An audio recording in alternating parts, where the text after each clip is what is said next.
दोस्तों नमस्ते।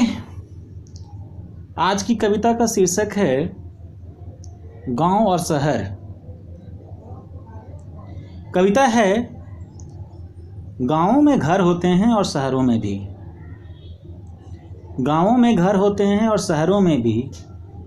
गांवों में सड़क होते हैं और शहरों में भी। आदमी चाहे तो गांव से शहर या फिर शहर से गांव आ जा सकता है। आदमी चाहे तो गांव से शहर या फिर शहर से गांव आ जा सकता है, लेकिन गांव से शहर उतना दूर नहीं होता जितना शहर से गांव। लेकिन गांव से शहर उतना दूर नहीं होता जितना शहर से गांव। गांव और शहर दो अलग अलग दुनिया हैं। गांव और शहर दो अलग अलग दुनिया हैं। शहर का आदमी गांव के आदमी से अलग होता है। शहर का आदमी गांव के आदमी से अलग होता है। शहर का आदमी जानता है यह दुनिया गोल है। शहर का आदमी जानता है यह दुनिया गोल है। वह जानता है उत्तरी और दक्षिणी ध्रुव का मतलब। वह समझता है अमेरिका और ब्रिटेन का सच। फिलिस्तीन और इजराइल के संबंध वह बखूबी समझता है। गांव का आदमी शहर के आदमी की तरह नहीं सोचता। गांव का आदमी शहर के आदमी की तरह नहीं सोचता। बाज़ दफ़ा तो यह भी नहीं कि वह जिस देश में रहता है उसका नाम हिंदुस्तान है या फिर इंडिया या भारत।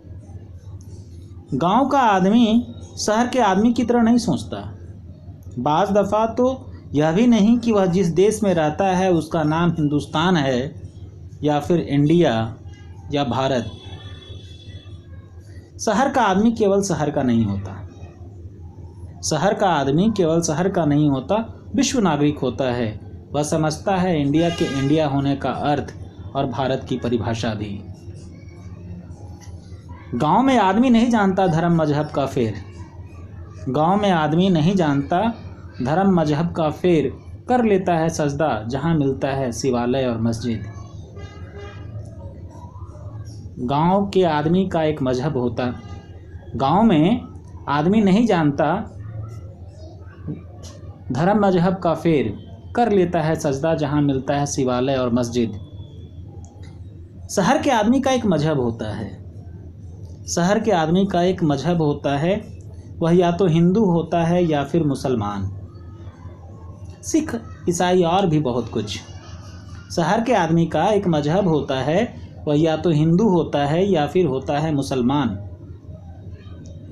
गांव में आदमी का नेम धर्म किसी राष्ट्र का मोहताज नहीं। गांव में आदमी का नेम धर्म किसी राष्ट्र का मोहताज नहीं, राष्ट्र उसका मोहताज होता है।